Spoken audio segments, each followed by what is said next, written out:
Good day, thanks for joining me. It's a Saturday afternoon today. I just made a road trip on my motorcycle to Ontario and back. I did about 3,600 kilometers. Good trip. Last night got really cold. On the bench right now, I have a 2011 Gibson 335. I'm told by owner it is a 2011 and nice guitar. It's one of my favorite guitars actually.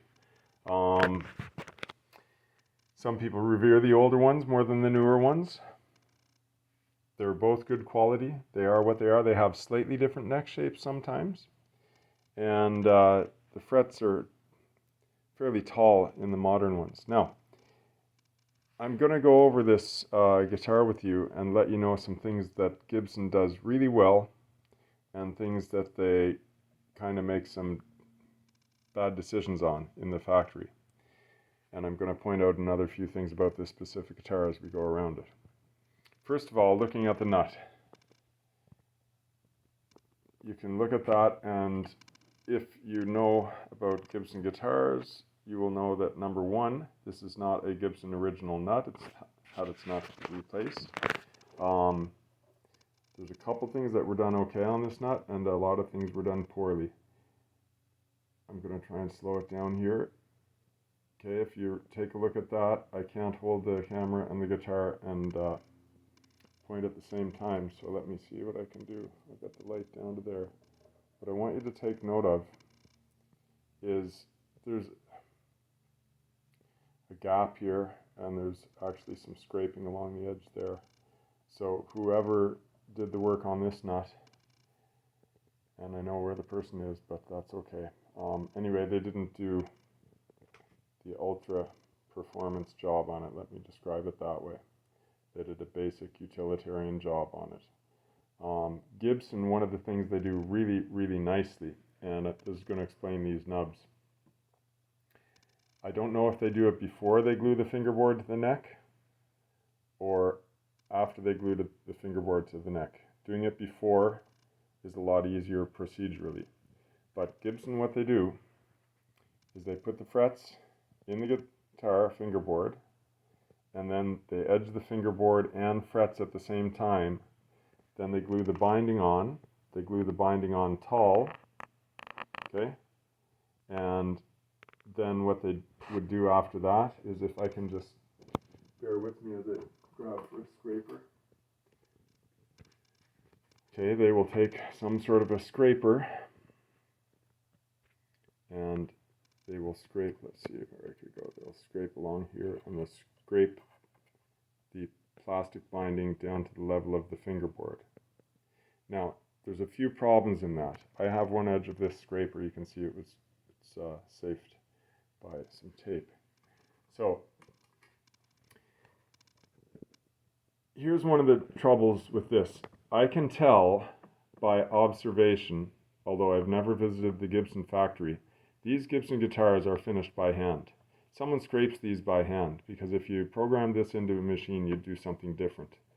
So they have and I can see artifacts of human hand work, okay? So if you see the way I'm holding this right now, I am holding the trued edge flush with the angle at which the binding has been cut.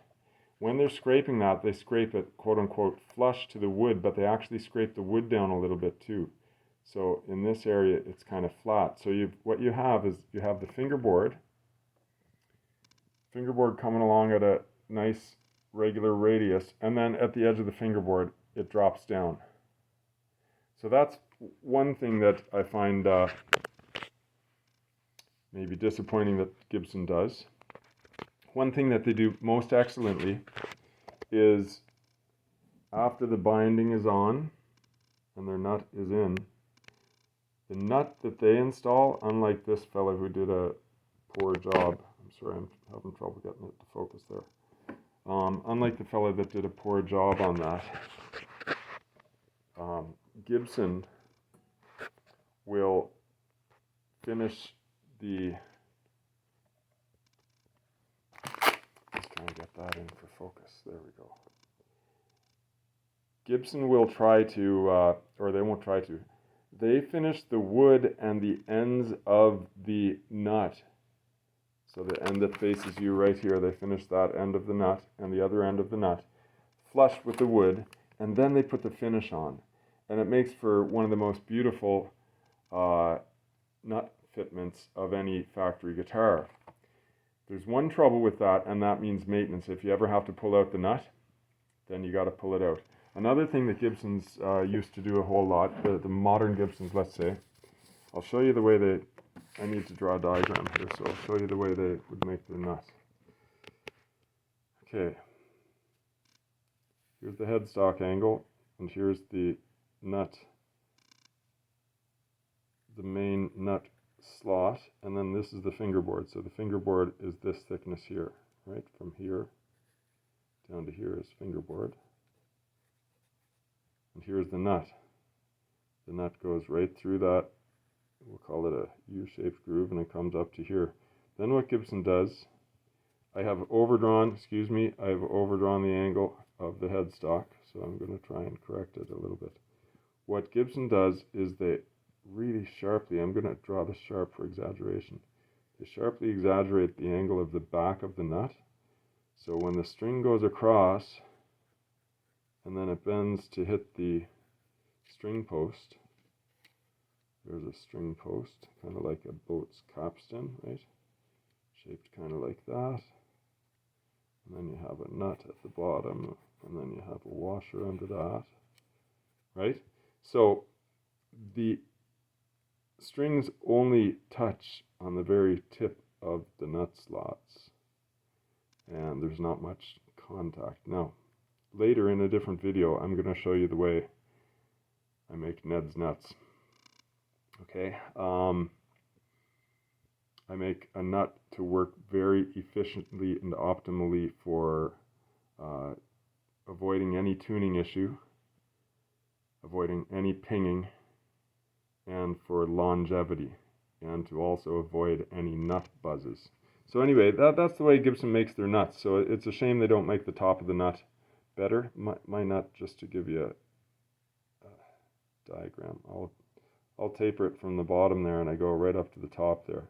So my top ends up being about 3.5 millimeters wide. Yeah, about that, 3.5. And then the string goes through it both vertically and horizontally at an angle. So vertically, the bottom of the nut slot, if I take this from here to here and I expand it from here to here, the bottom of my nut slot actually curves so that the string comes onto it and then makes a gentle curve around and releases.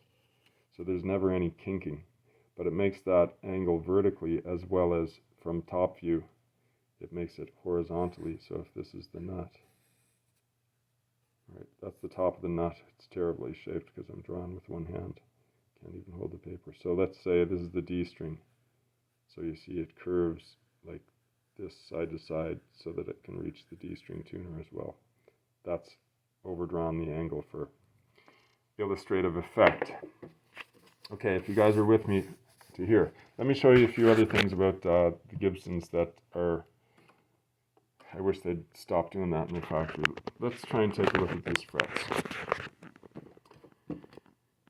I hope you can see that the end of the fret is flat to right about here, and then it starts to curve down and roll off to the edge of the fingerboard, let's say. So the consistently radius portion of the fret surface comes to about here, and then it starts to dive down from there, which means your effective fret surface comes to here only. So not only are you losing effective fret surface from the width of this unusable binding, but you're also losing effective fret surface because of the fact that they curve taper the top of the fret from about 2 millimeters in on the fingerboard. They curve taper that down off the edge of the fingerboard. So what it makes is a fingerboard that the actual frets are about 3 millimeters on each side, so 6 millimeters shorter left to right. One of the complaints about my client, the guitar owner for this guitar, he says the E string, he finds it so easy to pull off the fingerboard, okay? He frets the E string and then it hits this curved, tapered portion from right about there. I mean, we can measure that. I'll put a measure on it and try and get an idea. Let me start it right at the 1. Oh, geez, it won't sit there. Yeah, I can't measure it with one hand on the phone, but anyway, I can tell it's about 1.5 millimeters to 2 millimeters in where the bevel starts, and the string would start slipping off the edge of the fingerboard. So that's on Gibson. Gibson made this design choice, and they kept it because they think it looks cool. Some people might think it looks cool, but it's actually got some problems in it, in the execution of it, as well as in the nature of it itself. Even if this was executed well with the nubs to be actually on the radius of the playing surface, without that vast drop off in that last 1.5 millimeters or 2 millimeters, yeah, it's more like 2 millimeters here of the fret. Even so, you would lose the thickness of the binding for usable fret surface, okay? So, bad design choice right off the bat. Now, the other thing is this guitar is only 12 years old, but once this guitar is 20 years old, 25 years old, guarantee you this plastic binding is going to dry out more. The plastic binding, yes, will dry out more, and it will be more prone to crack, less pliable. It shrinks a little bit as well, so it becomes very prone to cracking. Now, fingerboard wood shrinks this way over time. So the wood grains, they're like a whole bunch of mini straws running along the grain. That's what the grain of the wood is. It's little mini straws to help bring nutrients through liquid tree sap up to the tree parts. And so here we have this, and it shrinks in like that. It shrinks. When the wood shrinks, the metal does not shrink along with it. The metal stays there. The wood here shrinks, and then the binding is glued to the wood, and the binding basically tips in a little bit and tries to conform to the wood, but it can't shrink here. So what you have is you have a bump here, a bump here, a bump here, a bump here, because in between that, they become sunken, kind of like scalloped frets, but it becomes basically scalloped fingerboard binding, and then you get cracks at every fret end, and you might be spared 1 fret end or 2 fret ends that don't have the cracks, but then sometimes the binding starts pulling away from the edge of the fingerboard. So Gibson's method of doing this has a playability issue as well as it has a longevity issue for doing binding this way. So I'm going to be pulling these frets and replacing the frets. There were 3 frets, 4 frets that were out of whack a little bit, and that's nothing out of the normal. One thing that Gibson does nice is after they put the frets in, I can tell they level those frets a little bit. When whoever comes along with the scraper and does the edges here, and right, they do the edges here, boom, boom, boom, but then they also probably use a block of some sort and they level the frets somewhat, okay? Boom, boom, boom, they're leveling them. But they do not recrown the frets, okay? So you have this mushroom shape that was originally a round mushroom shape, and you have the top flattened off on it. And that's what Gibson frets are like, and when the top is flattened off too much, you can sometimes get what I call a micro buzz, and it seems that the sound lacks a little bit of clarity and precision.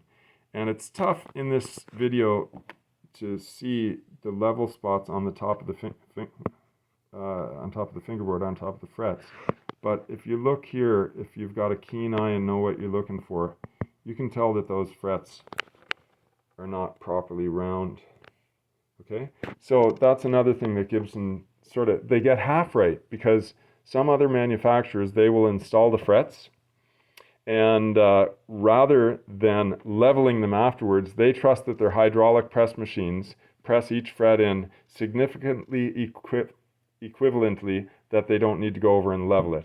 But I haven't seen a fret job in my life that hasn't needed light fret dressing after the new frets have been installed. So today I'm going to begin the work of pulling these frets, and then I have to take off these nubs. I want to draw another picture here, because what I'm going to have left to deal with This fingerboard should have a consistent radius all the way across, but it doesn't because of the scraping method here. I'd say about a millimeter away from the edge of the fingerboard, not from the fingerboard binding, but from the fingerboard wood itself. So about 2 millimeters at the end is sagging exceedingly. And let's see if we can actually see. I can see it visually here. I'm going to try and point to it. This fella right here. There are still some. There we go. It's coming in.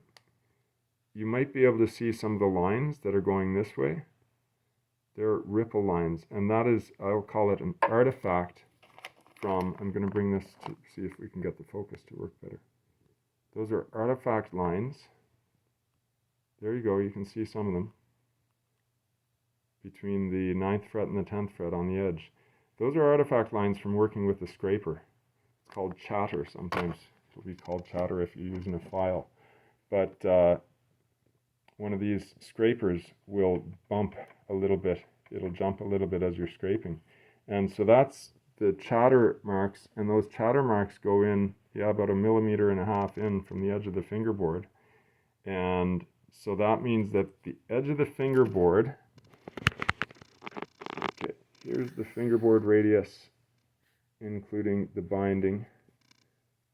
Okay, so the binding, okay, fingerboard radius, and the binding thickness, there you can see.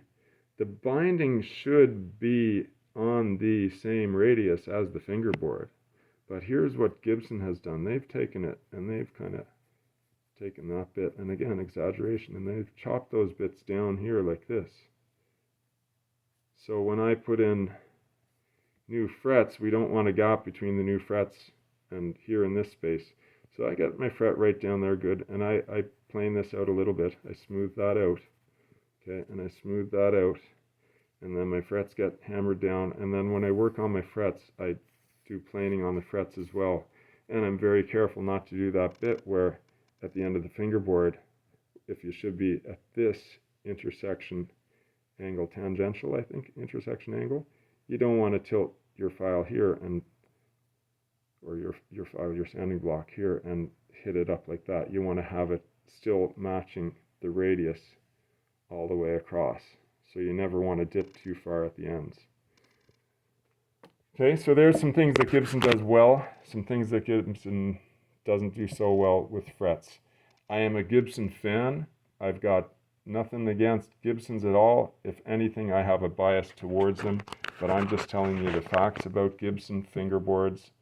That includes both the frets, that includes the binding. There's some more witness lines. You can see the handcrafted witness lines here for what it's worth. And I mean, I'm a luthier as well. I build guitars from scratch from boards. So, and I handcraft. I do things the old way. You can see there's some more witness lines.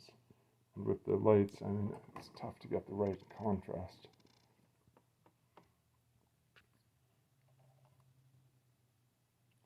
There we go, you can see some there. Let's go this way. Oh yeah, there they're coming. Okay, so you can see some ripples in the binding and the fingerboard as well here, 2nd fret. Right, and I'll clean that up. That'll all be looking pretty darn nice, and I'll clean up this nut. I'll make a new nut, fit it in better, and then the edge there where the nut is fit in. The fella that did that nut, he also somehow, it could have been the guitar owner, but I don't think so. Because it's right, no, it wouldn't have been, because it's right near the nut. Do you see how the finish, for about 1 millimeter outside of the bottom of the nut, the finish is a bit damaged, and that's because he did a poor job extracting that nut. I've extracted Gibson nuts before, and you don't have to bang it up like that. First big job I did on a Gibson was for Gordon Lightfoot's 12-string, a new small body 12-string Hummingbird, I think it was. Beautiful guitar. Did a new nut, new frets, new saddle. Got her going nice for him. Okay, so if you have any questions about Gibsons or any other guitar, put them down below in the comments. If you find this, I'm kind of rambling today. I just came back from a long motorcycle journey. But if you find this interesting, I'm sharing a lot of information that is maybe for the average guitarist, you wouldn't be able to recognize. And even, I'm going to say the vast majority of guitar techs aren't going to be able to recognize quite the extent of these things. Even here, yeah, I'm looking. This jump falls off pretty badly. That fall off starts right about there. I'm going to measure this just before we finish because I can't not. Yeah, that's at least 2 millimeters there where the fall off starts. So anyway, this guitar is going to have a proper fret job, proper nut, and then do a proper setup on it with the intonation. Truss rod was also not tight enough, so it had too much bow in it. The guitar owner is going to love it when it is done, and you guys will see the difference. Okay, stay tuned, follow, like, do all that fun stuff. It helps me make a comment, put thumbs up, do a dance, put bananas on your head and do a dance or something like that. Okay, I'm rambling now. You guys take care. Bye.